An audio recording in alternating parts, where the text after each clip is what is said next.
Hey folks, welcome back to the channel. If you're new here, glad to have you along for the ride. And to all you regulars who keep coming back, you know I appreciate you. So, let's talk about 1965 for a minute. The Beatles are everywhere, America's got its eyes on the moon, and over at Ford, somebody's about to pull off one of the gutsiest moves in automotive history.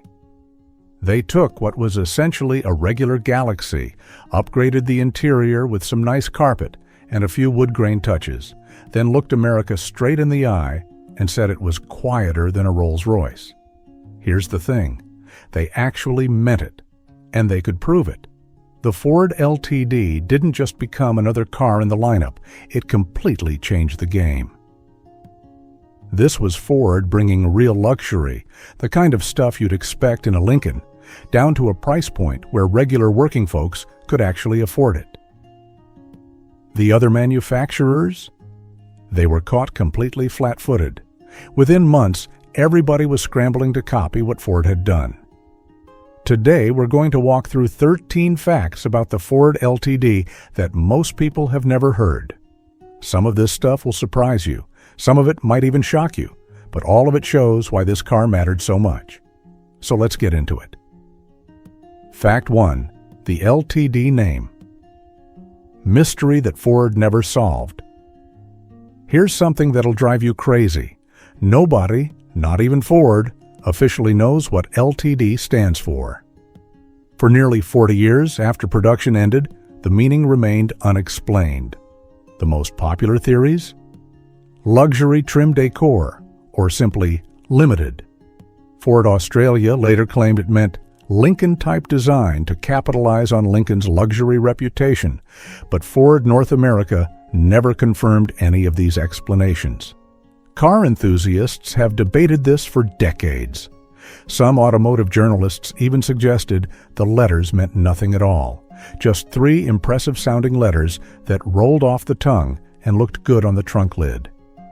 In an era where marketing was king, maybe that was the genius of it. The mystery itself became part of the car's mystique. Whatever the truth, those 3 letters became synonymous with affordable American luxury. Fact 2. It was actually quieter than a Rolls-Royce. No, really? This sounds like marketing hype, but Ford had the receipts. In one of the boldest advertising campaigns of the 1960s, Ford hired the prestigious acoustical research firm Bolt, Beranek, and Newman, the same folks who worked on serious scientific projects, to put their claim to the test. Using sophisticated sound measuring equipment, they compared a 1965 Ford LTD against an actual Rolls-Royce Silver Cloud. The results? The Ford was measurably quieter at 20, 40, and 60 miles per hour. We're talking several decibels quieter than a car that cost many times more. The testing was certified by the United States Auto Club, giving it third-party legitimacy. Ford's ad agency was actually nervous about making the claim. They thought Americans would laugh at the idea. But when Barney Clark from J. Walter Thompson reviewed the data, he saw the truth. It was quieter, but they toned down the advertising to say it had just a slight edge to make it more believable. How'd they do it?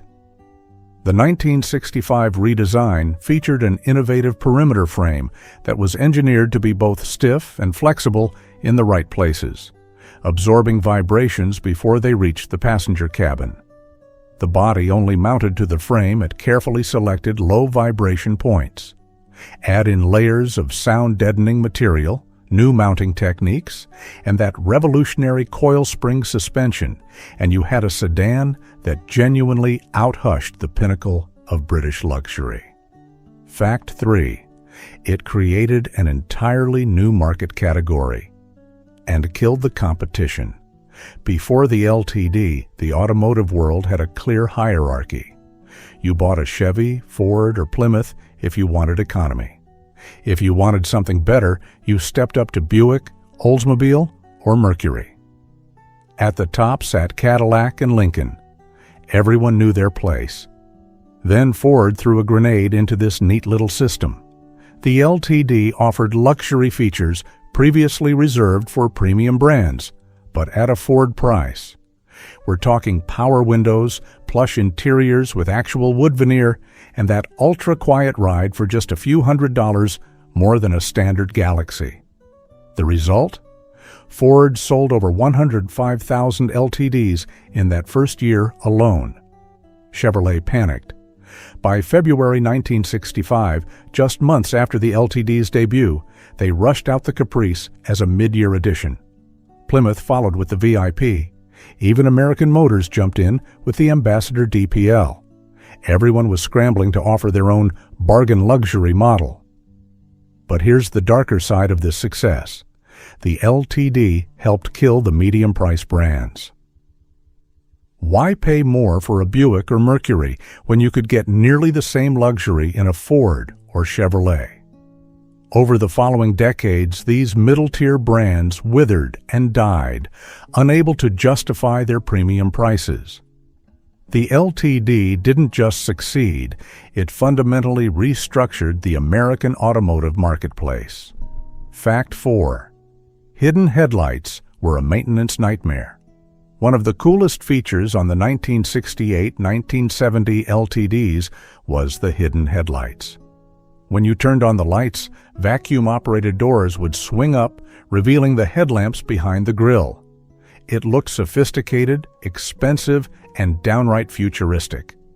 The problem? The vacuum system leaked constantly. Most of these systems would lose pressure after just 3 to 5 days, even on brand-new cars. The result was a phenomenon that became infamous among LTD owners. The car would wink at you as one door opened slower than the other, or both would droop halfway open, giving the car a permanently sleepy expression. Used car dealers had a special routine for cars with hidden headlights. They'd have to start them every night to recharge the vacuum system so the doors would stay closed during business hours. Engineers eventually figured out a workaround using a vacuum reservoir that held the doors closed against a spring, but that just meant they'd slowly creep open while the car sat in the driveway. Later, models finally switched to electric actuators, solving the problem but losing some of that mechanical charm. Still, when they worked, they looked fantastic.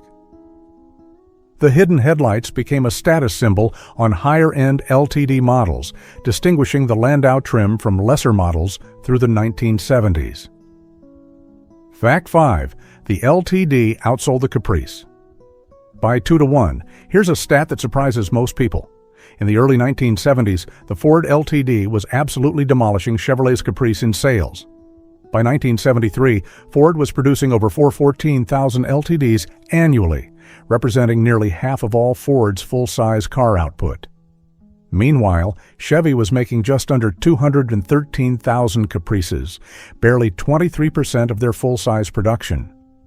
This was unusual. Throughout the 1960s and much of the 70s, Chevrolet typically dominated Ford in overall sales. But in the luxury full-size segment, Ford had figured something out. The LTD wasn't just competing with the Caprice. By 1973, LTD production had surpassed both Pontiac and Oldsmobile's full-size offerings and was within striking distance of Buick. Ford's aggressive marketing of the Brougham look paid off big time. While Chevrolet seemed uncertain about how to position the Caprice, Ford went all in on luxury, comfort, and that prestigious image. The advertising was better, the interiors were more opulent, and the whole package just felt more upscale. It wasn't until GM downsized its full-size cars in 1977 and Ford waited until 1979 that Chevrolet started clawing back market share. Fact 6. It used technology from Lincoln and was cheaper than Mercury. Here's where Ford's strategy gets really interesting. The 1968 LTD featured front suspension that was nearly identical to what you'd find in a Lincoln Continental. That's top-of-the-line luxury car engineering in a mid-priced Ford. The rear suspension abandoned the leaf springs Ford had used since 1949 in favor of a modern coil spring setup with trailing arms and a panhard bar, Cutting-edge stuff for a mainstream American car. But wait, didn't Ford have an entire division called Mercury that was supposed to be the step up from Ford? Absolutely, and the LTD made Mercury's existence almost pointless. Why would anyone buy a Mercury when a well-equipped LTD offered comparable luxury, better technology, and a more prestigious image at a similar or even lower price? The damage to Mercury was real, but not immediately fatal. Mercury was already a weak player in the medium price field, and Ford didn't seem too concerned about the overlap. The company calculated, correctly, that they'd make more money with a high-end Ford than trying to protect Mercury's dwindling market share. Over time, this cannibalization contributed to Mercury's slow decline, ultimately leading to the brand's discontinuation decades later. Fact 7. Police Interceptor 460s could top 135 mph. Now we're getting to the muscle. From 1975 to 1978, Ford offered a Police Interceptor package with a massive 460 cubic inch V8, 7.5 liters of big block American power. These weren't your grandmother's LTDs. The C-code Police Interceptor 460s came with serious performance hardware.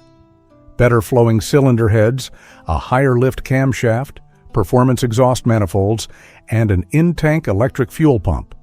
The regular mechanical pumps would starve the engine of fuel above 100 nm. These beasts were capable of quarter-mile times in the upper 15-second range and top speeds exceeding 135 miles per hour in properly equipped vehicles.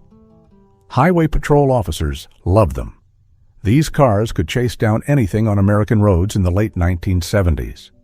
But there was a catch. You paid for that performance at the pump. The 460 returned less than 10 miles per gallon in city driving. When the oil embargo hit and fuel prices skyrocketed, these thirsty V8s became increasingly impractical. By 1979, the big block engines were gone, replaced by more economical 302 and 351 V8s in the downsized LTD. Interestingly, there were two versions of police spec 460s. The regular police cruiser with 210 horsepower for city use, and the high-performance Police Interceptor with its upgraded components for highway patrol. The distinction mattered. The Interceptor was the real deal, while the cruiser was barely different from a civilian 460. Fact 8. The 1979 downsizing. Lost 15 inches and 600 pounds. When General Motors downsized its full-size cars for 1977, Ford saw an opportunity. For 2 years, they marketed the LTD as the one true big car still on the market. But behind the scenes, they knew the game was changing. Stricter corporate average fuel economy, CAFE standards, and the looming energy crisis meant downsizing was inevitable. The 1979 LTD underwent a dramatic transformation. Built on the new Panther platform, it shrank from 224 inches to 209 inches in overall length. That's 15 inches gone. The wheelbase dropped from 121 inches to 114.3 inches.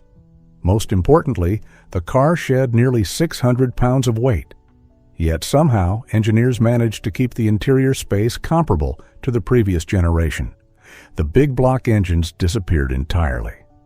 The thirsty 400 and 460 cubic inch V8s were banished from the option list, replaced by more modest 302 and 351 V8s. The hidden headlights were eliminated to save weight. Ford invested 270 hours in wind tunnel testing to improve aerodynamics and fuel economy.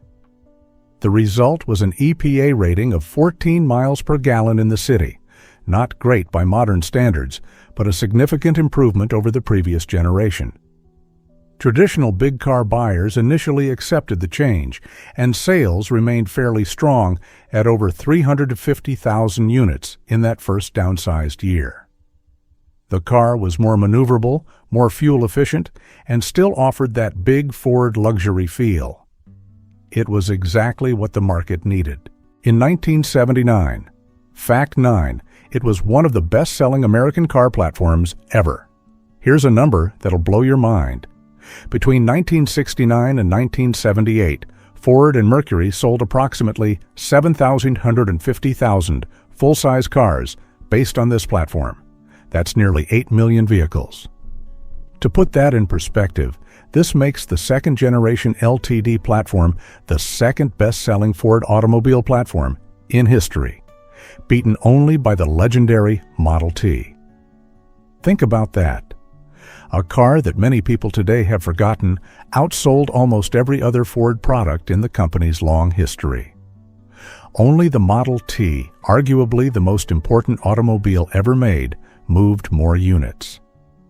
The LTD and its platform mates were everywhere in 1970s America. They were in driveways, taxi fleets, police departments, and corporate parking lots. If you lived through the era, you couldn't avoid them. This sales success translated directly to Ford's bottom line. The LTD's higher profit margins compared to standard Fords meant these weren't just volume sellers, they were money machines. When you're moving that many high-margin units year after year, you're not just winning in the marketplace, you're funding your entire company's operations and future development. Fact 10, it rode on 15-inch wheels with low-profile tires. In 1965, in the mid-1960s, most American cars still rode on 14-inch wheels with tall, squishy tires.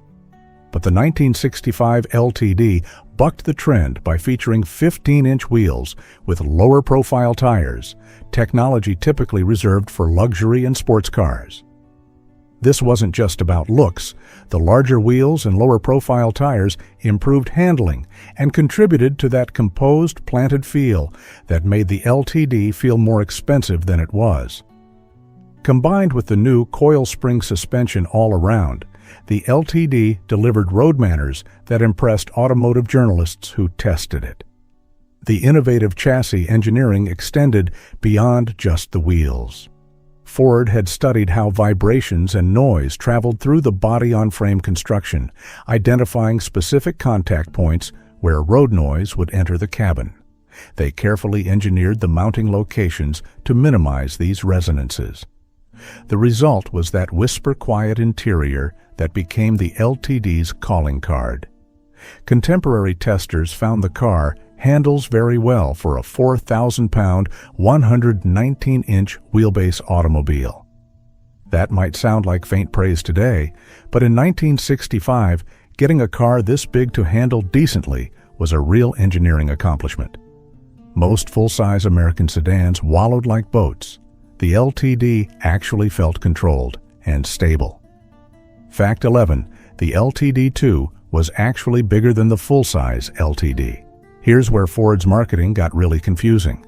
In 1977, they introduced the LTD2 as a downsized alternative to the full-size LTD, positioned to compete with GM's newly shrunken big cars. The LTD2 was based on the Torino platform, Ford's intermediate-size car, and was supposed to appeal to buyers who wanted something smaller. But here's the problem. The LTD2 wasn't actually smaller. It was 220 inches long with a 118-inch wheelbase, making it larger in every dimension than many full-size cars. When Ford finally downsized the actual LTD for 1979, the new full-size LTD was nearly a foot shorter than the intermediate LTD2 and about 500 pounds lighter. The whole thing made no sense. By 1979, Ford was selling an intermediate car, LTD2, that was bigger than their full-size car, LTD. The LTD2 was also bigger than the new Ford Fairmont, which was officially a compact but had similar interior dimensions due to efficient space utilization. The automotive press had a field day pointing out the absurdity. Sales reflected the confusion. After a decent first year, LTD2 sales plummeted. By 1979, Ford moved fewer than 50,000 units before mercifully putting the nameplate out of its misery. The whole LTD2 experiment stands as a monument to the chaos of the downsizing era and Ford's sometimes questionable product planning. Fact 12. Military brass rode in stretched LTD limousines. Here's an obscure bit of LTD history. In 1965, at least 6 examples of the Galaxy 500 LTD were converted into limousines, reportedly commissioned for military use. These stretched vehicles served as state cars for higher-ranking military officials. The conversions added a third side window and extended the wheelbase to accommodate a proper limousine interior. According to some sources, these vehicles were built to showcase Ford's claim that the LTD offered luxury comparable to genuine luxury cars. Having military brass riding in Ford limousines rather than Cadillacs or Lincolns was powerful marketing. If you could get the government to buy in, civilian buyers would follow. Some of these stretched LTDs also showed up in front of embassies in major cities. While companies like Lehman Peterson, who also stretched Lincolns, may have been involved in the conversions, the exact number built and their specific uses remain somewhat mysterious. What's clear is that Ford recognized the LTD's image potential and wasn't shy about exploiting it at the highest levels of government and business. These limousines are extremely rare today. Finding a genuine 1965 LTD limousine would be like discovering automotive gold, a piece of history that demonstrates just how far Ford pushed the LTD's luxury credentials. Fact 13.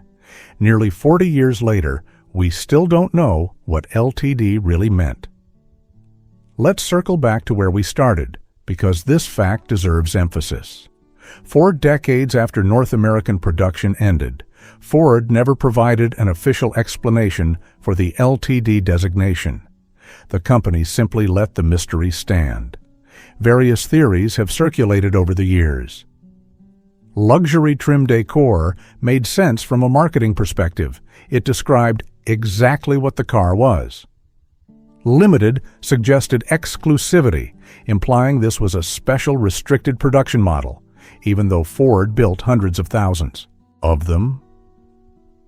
Lincoln-type design worked for the Australian market, where they wanted to evoke Lincoln's prestige without actually selling Lincolns.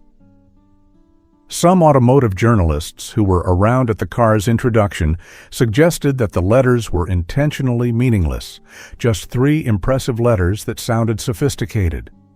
Car Life magazine at the time even speculated it couldn't stand for limited because Chrysler already held a copyright on that name. The truth is probably simpler. Ford's marketers realized that not defining it made the name more flexible and mysterious. Let buyers assume whatever they wanted. Let the press speculate.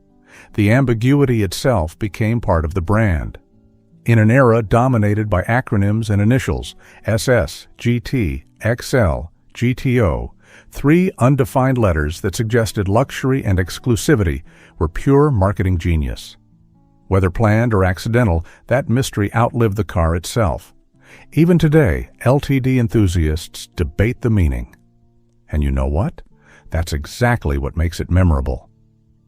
There you have it, 13 facts about the Ford LTD that showcase just how important this car was to American automotive history.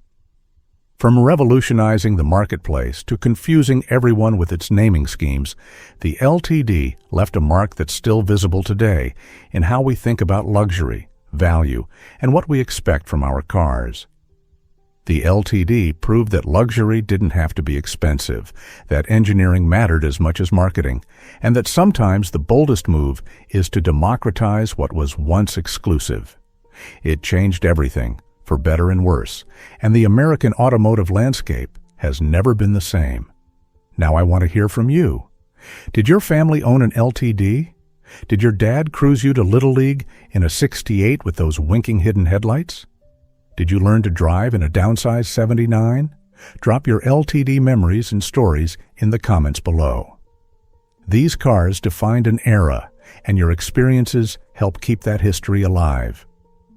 Our community thrives on these shared memories, so don't hold back.